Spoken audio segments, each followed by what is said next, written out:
There is mass fear in the higher education system in academia right now because of this fight. And a lot of those programs weren't really reaching folks on the ground. Anyone who might be a minority, a woman, a person, a LGBT person is inherently unqualified for their job.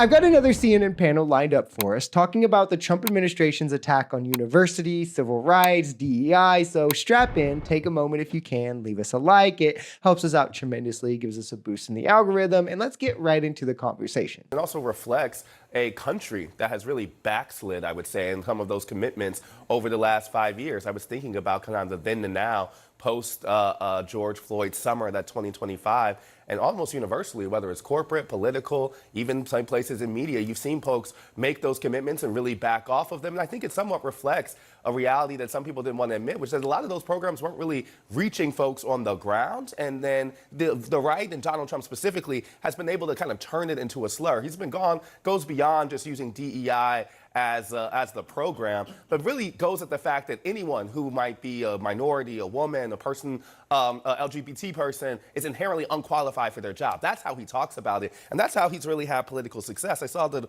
Defense Secretary Hegseth say the phrase he hates is diversity is our strength, and that's really what they're trying to roll back on when they think about the military. But even that has an assumed belief there. The folks who are diverse are inherently unqualified. What's interesting, largely because of the misrepresentation of DEI as race-based quotas and all of this like unqualified black people getting the jobs that MAGA paints it as, is that white women actually benefited the most from it. Statistically, it essentially just became a way for Trump to play to races in his base. However, an underlying racism that may exist in people, whether it be consciously or subconsciously, where rather than attack DEI on the merits of what it actually is, Trump paints it as a handout to people of color, which is, it's a boost up based on skin color for people who are otherwise undeserving, which the problem is that inherently signals that people of color are less qualified. That has to be the logical conclusion. Just critically think about it. If you're saying to focus on diversity when you're hiring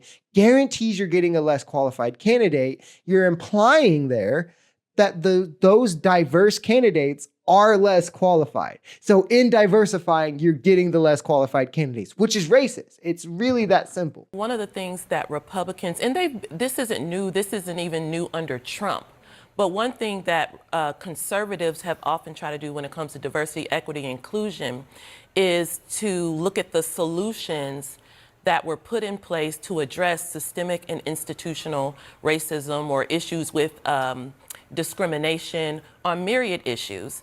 And there have been efforts to address that. For example, at West Point, to diversify the ranks of the U.S. Army, in part to help ensure the Army is robust and has the best and the brightest.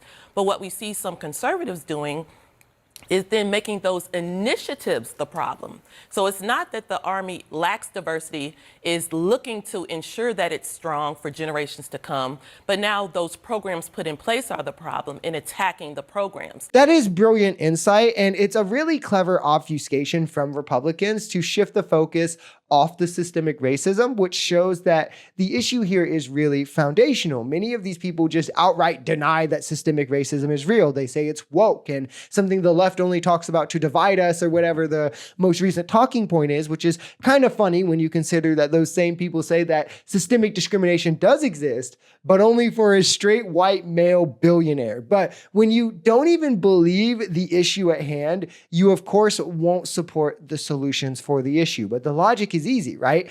Bias is human nature. We're all biased. We all have our biases, whether you want to admit them or not. So it'll always be shown, right? And on an individual level, while this might not be a huge problem, in systems that are applied on a macro level to large populations, these will show through in statistically noticeable ways. So means to prevent this in those systems needs to be created, because while humans can have bias and we can understand and we can work around that, our systems need to be structured in ways that remove this. And attacking the means to do that rather than the issue itself is peak stupidity. There is mass fear in the higher education system in academia right now because of this fight, partially because of what you're saying. They know, the government knows they have these pressure points they can push with Harvard. And it really fits into his theme of retribution broadly. You laid it out at the top, whether it's higher education, EU and tariffs, Apple, any of Trump's perceived enemies that find themselves in the crosshairs of the government right now can have their days turned and their institutions upended somewhat overnight.